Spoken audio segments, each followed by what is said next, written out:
So let's come back.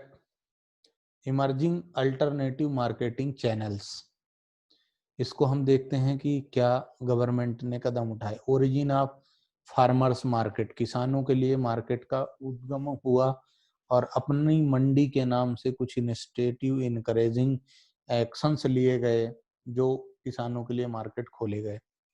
Farmers can increase their income if they directly sell their produce to consumers.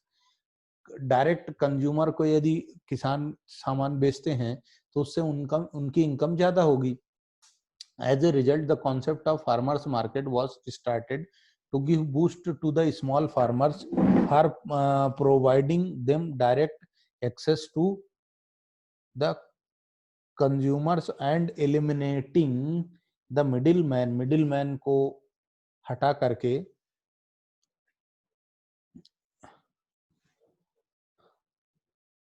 Some example of these channels are, क्या example थे middleman को हटा करके direct consumer और farmer का interaction कराया गया। Apni Mandi in Punjab, Haryana and Rajasthan चालू किया गया। हदासपुर मंडी इन पुणे चालू हुई। रायथू बाजार इन आंध्र प्रदेश चालू हुआ। उजावर संडीज फार्मर्स मार्केट इन तमिलनाडु शुरू किया गया। इस तरह से किसान मंडियां शुरू हुई। Alliance with national and multinational कंपनियों से अलायंस शुरू हुआ। Several fast food chain enter हुए कॉन्ट्रैक्ट में किसानों के साथ जो डायरेक्ट वेजिटेबल फ्रूट्स अच्छी क्वालिटी के खरीद लेते हैं। To provide them with no one not only seeds and their inputs but also assure procurement of the produce at pre decided price. पहले से डिसाइड कर लेते थे कि प्राइस, भाई साहब हम आपका जो गुड्स है उसको हम इतने प्राइस पर खरीदेंगे, आप इस पर बेच देना हमको बाद में, और इसके लिए अभी से ये डिसीजन ले लो कि इतना हमको चाहिए। इससे जो किसानों की रिस्क थी वो खत्म हो गई और उनको भी बाजार मिलना शुरू हो गए। फिर आया एक नया कॉन्सेप्ट, जिस कॉन्सेप्ट का नाम था diversification.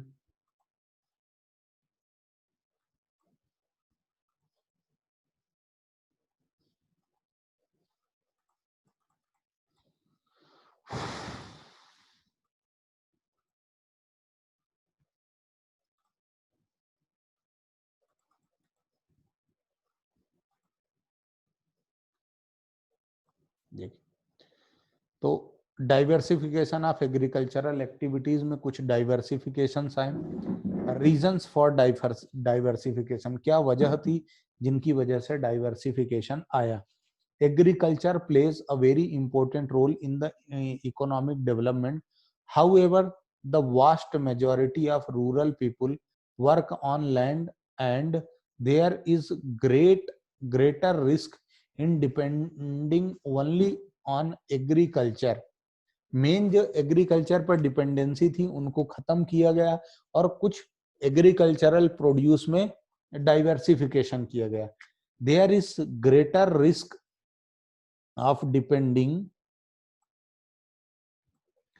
there is greater risk in depending exclusively on farming of for livelihood and to provide productive sustainable livelihood options to rural people को कुछ options दिए गए ताकि वो क्या कर सकें, कुछ अलग डिफरेंशिएटेड प्रोडक्ट जो मेन प्रोडक्ट थे उनसे हट करके किया जाए, ताकि इस डाइवर्सिफिकेशन से क्या बेनिफिट होगा वो अब हम देखते हैं।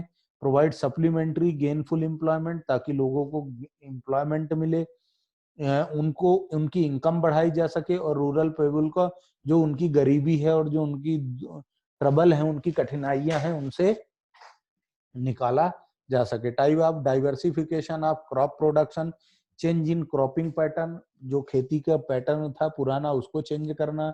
डाइवर्सिफिकेशन ऑफ प्रोडक्टिव एक्टिविटीज को चेंज करना।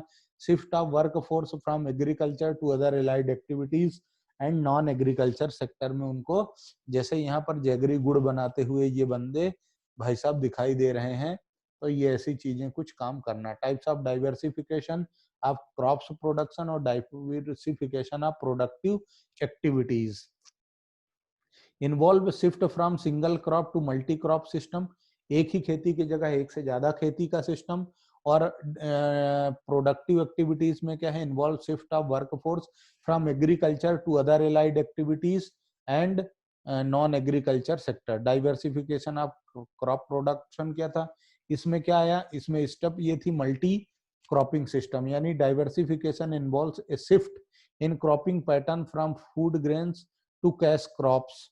सिर्फ खाने के लिए चीजें प्रोड्यूस करो, उससे बढ़िया है ऐसी खेती करो जिससे आपको कुछ पैसे भी मिले। बेसिकली द मेन एम क्या था, मेन की फार्मर्स का प्रॉफिट बढ़ाया जा सके और उनकी फार्मिंग को कॉमर्शियलाइज की जा सके। In India agriculture is still dominated by subsistence farming and farmers give prime importance to creels in the cropping system। अभी भी पुराने सिस्टम पर ही किसान काम करना चाहता है, वो जो उसका रेगुलर ट्रेंड प्रोडक्ट था उसी को बनाना चाहता था, ऐसी खेती नहीं कर पाता था वो, या उसको सुविधाएं नहीं मिलती थी कि जिससे वो ऐसी खेती कर सके जिससे उसकी इनकम जनरेट हो, तो उसको मल्टी क्रॉपिंग सिस्टम बनाना पड़ा जिससे वो वैरायटी ऑफ क्रॉप्स प्रोड्यूस करना शुरू हुआ।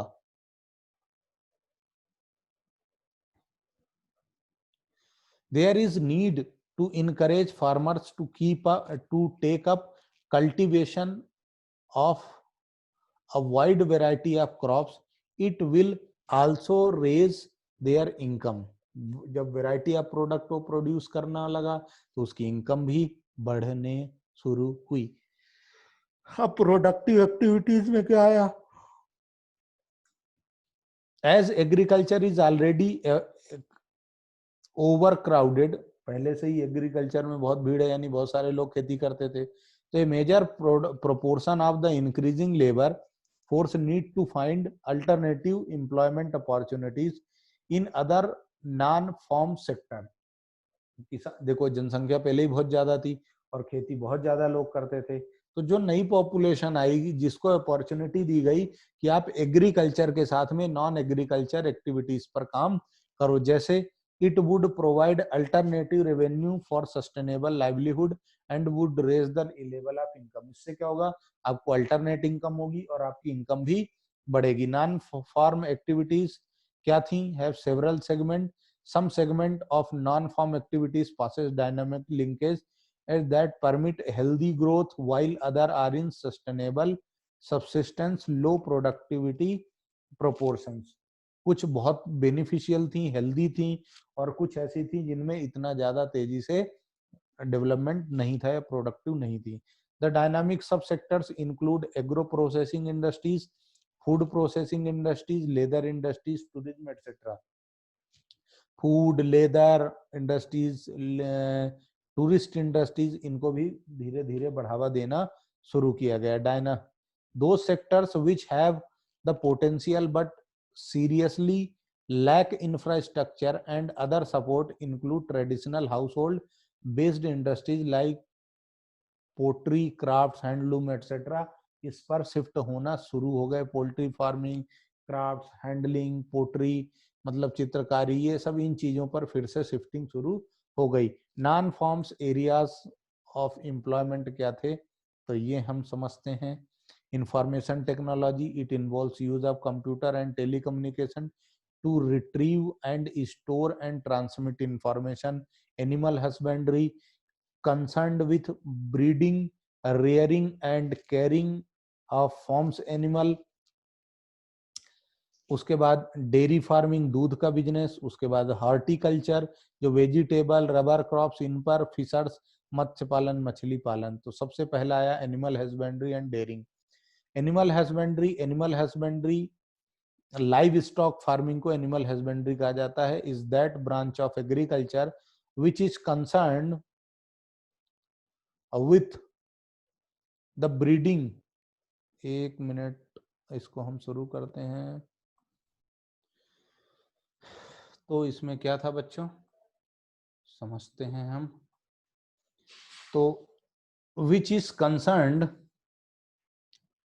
With the breeding, rearing and caring for farm animals under livestock farming. Cattles, goat मतलब बकरी, भेड़ी, डक, बतख, गूस, इनका जो खेती थी, ब्रीडिंग थी, वो शुरू की गई। India owns one of the largest livestock population in the world, और यहाँ पर इन सब की तादाद बहुत ज्यादा मिलती है, तो एक ये भी डाइवर्सिफिकेशन था। Live stock production provides increased stability in income, इससे इनकी इनकम बढ़ना शुरू हो गई। Food security, transport, fuel and nutrition for the family without disrupting the food productive activities, अलग की इनकम होना शुरू हो गई। फूड सिक्योरिटी वगैरह कोई टेंशन नहीं था, ट्रांसपोर्टेशन का कोई टेंशन नहीं था, लोग अपने आप आकर के इनसे खरीद ले जाते थे। Livestock sector provides alternate livelihood options to over 70 million small, छोटे छोटे किसानों को, करीब 70 मिलियन किसानों को इस बात से बेनिफिट पहुंचना शुरू हो गया। जो लैंडलेस थे उनको भी मिलना शुरू हो गया, जो छोटे किसान थे। और significant number of women also find employment in live stock sector, कुछ वुमेन्स को भी काम मिलना शुरू हो गया इसमें। India poultry accounts for the largest share of 58%, largest 58% का शेयरिंग करना शुरू कर दी प्रोडक्शन। कैमल्स मतलब ऊंट, हाथी, घोड़े, इन सब चीजों का। डेयरी फार्मिंग में क्या था, तो dairy is that branch of agriculture which involves breeding, raising and utilization of dairy animals for the production of milk and the various dairy products processed from it। दूध, चक्का, पनीर, दही, घी, इन सब की भी शुरू हो गई, जो मतलब गाय, भैंस, ढोर, इनका इकट्ठा करके और इनसे इनका पालन पोषण करके और फिर इनसे जो भी प्रोड्यूस निकलता उसकी डेयरी फार्मिंग शुरू की गई। तो dairy is the business of producing, storing and distributing milk. Mainly जो डेयरी फार्मिंग था वो दूध का सिस्टम था, और उसके प्रोडक्ट, दूध से जो भी बनता है, mawa, paneer, chakka, ghee, like that. The performance of Indian dairy sector over the last 3 decades has been quite impressive. पिछले 30 सालों में, डिकेड्स यानी 10 साल होता है, 3 डिकेड्स यानी 30 साल। Due to successful implementation of Operation Flood, India ranks first in the world in milk production। Milk production में हम नंबर 1 हो गए भैया। ऑपरेशन फ्लड क्या है, तो व्हाइट रिवॉल्यूशन यानी सफेद क्रांति इसको बोला गया, was started by National Dairy Development Board in 1970 में शुरू हुआ, under the expert guidance of then chairman doctor Verghese Kurien के सानिध्य में ये प्रोग्राम शुरू, और जिसका ऑब्जेक्टिव ये था कि नेशन वाइड मिल्क को बढ़ावा, दूध के प्रोडक्शन को बढ़ावा दिया जा सके। Under the operation flood system all the farmers pool their milk produce according to different grades, अलग अलग ग्रेड्स के हिसाब से, अलग अलग गाय, भैंस, बकरी, ऊंट, इनका अलग अलग तरीके से इन्होंने शुरू किया प्रोडक्शन। गुजरात स्टेट सबसे पहले था जिनमें यहाँ पर सक्सेसफुल स्टोरियां लिखी गई। मीट, एग्स, अंडे, ऊन, इनका भी प्रोडक्शन शुरू हुआ।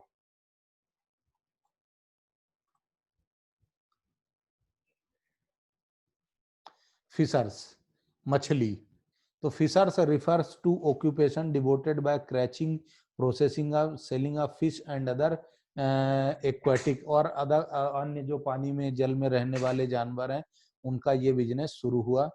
इम्पोर्टेंट पॉइंट्स क्या हैं, fishing community regards water body as mother, the water body, sea, ocean, rivers, lake, natural aquatic, pond, streams are considered as mother, are provider as they provide life giving source to the fishing community। को इनको माँ कहा जाने लगा, मतलब नदी, तालाब, अब समुद्र, यहाँ से ये लोग ये बिजनेस करना शुरू हुए। वॉल्यूम ऑफ फिश प्रोडक्शन लगभग 64% है, कंट्रीब्यूशन है बैलेंस 36%, बाकी सी और उसका ओशियन का, समुद्र और महासमुद्र का है, बाकी 64% नदी तालाबों का है। Share of fishing in GDP 0.8% है, खासकर वेस्ट बंगाल, आंध्र प्रदेश, केरला, गुजरात, महाराष्ट्र, तमिलनाडु, इनमें बहुत ज्यादा प्रोडक्शन होता है। वुमेन्स का भी पार्टिसिपेशन शुरू हो गया, करीब करीब 60-40%। उसके बाद problems faced in fishing, problems क्या है? वाइड स्प्रेड अंडर एम्प्लॉयमेंट है, यानी लोग ज्यादा हैं और काम कम है। लो पर कैपिटा इनकम अर्निंग, इस ज्यादा अर्निंग नहीं होती। Absence of mobility of labour to other sector, ये अदर सेक्टर में जाकर काम नहीं कर सकते, इनको एक ही काम आता है। और इलिटरेसी होती है इन लोगों की, इनडेप्टनेस, उधारियां भी बहुत होती हैं। हॉर्टिकल्चर में क्या आया? emphasis on horticulture is on a continuous increase in the country. Horticulture refers to the science or art of culturing fruits, vegetables, tuber crops, rubber होना चाहिए, flowers, medicinal and aeronautic plants, spice and plantation crops. मतलब other than food crops, जैसे कि vegetable, rubber, फूल, medical, कुछ आयुर्वेदिक जो medicine होती हैं, या मसाले, इनका प्रोडक्शन, प्लांटेशन, पौधे लगाना, मतलब बागवानी वगैरह, गार्डनिंग वगैरह, इस तरह का हॉर्टिकल्चर कहलाता है। अब India has adopted horticulture as it is blessed with a varying climate and soil condition. Bharat में जो मिट्टी की दशा है वो अलग है, जो कंडीशन है वेदर की, मौसम का, वो अलग अलग है। इसलिए भारत ने इसको अडॉप्ट किया और पोटेंशियल डाइवर्सिफिकेशन इसमें आया, लोगों को अच्छा खासा एम्प्लॉयमेंट जनरेट होना शुरू हुआ। इंपॉर्टेंट कंट्रीब्यूशन करीब 6% है। वर्ल्ड प्रोडक्शन में हम 146 point million turns vegetable produce करते हैं। इम्प्रूवमेंट इन इकोनॉमिक कंडीशन, जो फार्मर्स थे या जो गरीब थे, जिनको कोई रिकॉग्नाइज नहीं करता था, उन लोगों को भी इकोनॉमिक कंडीशन इंप्रूवमेंट होना शुरू हुआ। Great scope for women employment को भी इसमें जगह मिलना शुरू हो गई। इंफॉर्मेशन टेक्नोलॉजी, आईटी सेक्टर, ये वो ब्रांच है इंजीनियरिंग की जो कंप्यूटर और टेलीकम्युनिकेशन पर काम करती है, सूचनाओं को ट्रांसमिशन का काम करती है। 21st सेंचुरी इसी की है।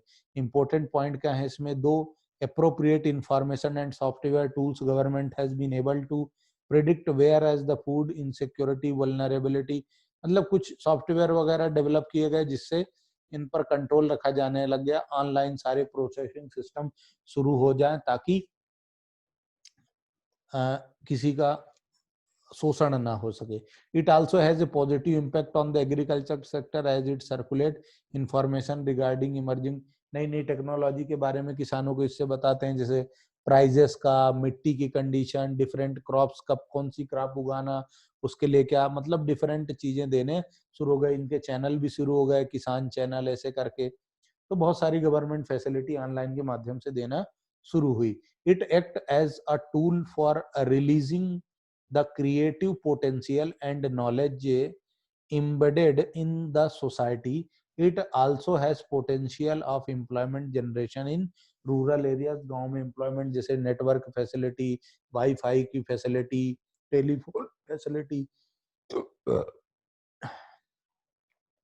इनसे आईटी सेक्टर का रोल भी इंप्रूव हुआ और गांव वालों को नॉलेज सेंटर भी खोले गए, सस्टेनेबल डेवलपमेंट भी शुरू हुआ।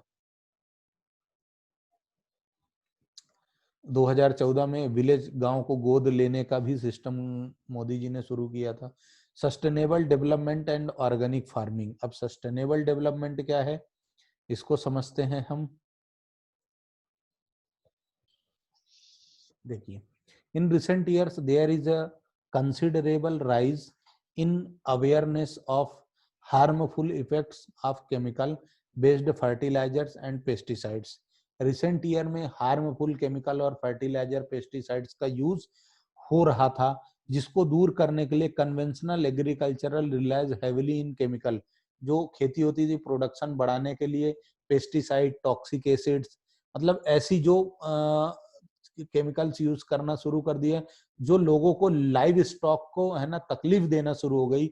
इकोसिस्टम, इन्वायरमेंट खराब होना शुरू हो गया, नेचर को दिक्कत होने लगी, जिस पर एफर्ट्स डाले गए ऑर्गेनिक खेती के लिए कि कुछ ऐसा करो जो इको फ्रेंडली हो, इन्वायरमेंट फ्रेंडली हो और प्रोडक्शन भी बढ़ सके, तो उसको बोला गया ऑर्गेनिक फार्मिंग। एक नई टेक्नोलॉजी डेवलप की गई।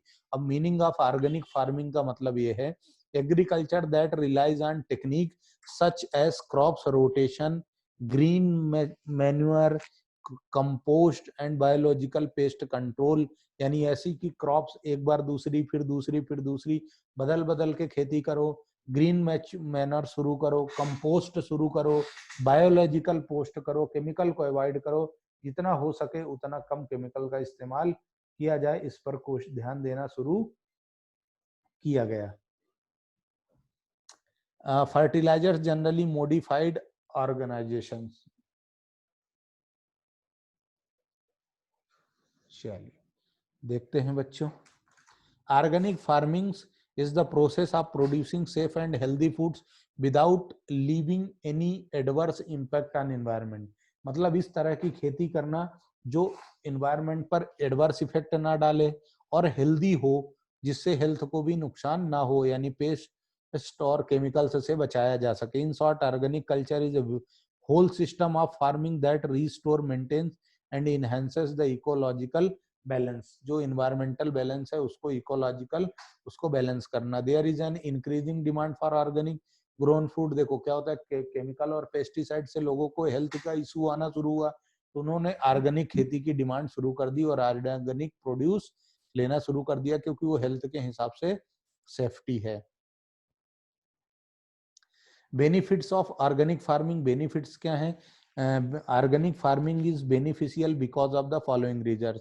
एक तो क्या है, इकोनॉमिकल फार्मिंग है, मतलब पेस्ट वगैरह नहीं लेना पड़ता है, सब्स्टिट्यूट है उनका, और हेल्दी है, चीपर है, ऑर्गेनिक इनपुट सस्ता पड़ता है खाद बीज डालना। फिर generates income through exports, export कर सकते हैं क्योंकि विदेशों में इनका प्रोडक्ट बहुत ज्यादा बिकता है। फिर जनरेट इनकम, उसके बाद प्रोवाइड्स हेल्दी फूड, यहाँ से हेल्दी फूड प्रोड्यूस होता है, केमिकल नहीं होता, जो शरीर को भी दिक्कत नहीं देता। सोर्स ऑफ एम्प्लॉयमेंट, ऑर्गेनिक खेती करने से जो ऑर्गेनिक कल्टीवेशन था, लेबर है, उनको भी काम मिलना शुरू हुआ, इन्वायरमेंट सेफ्टी हो गई, इस तरह से बेनिफिट इनके।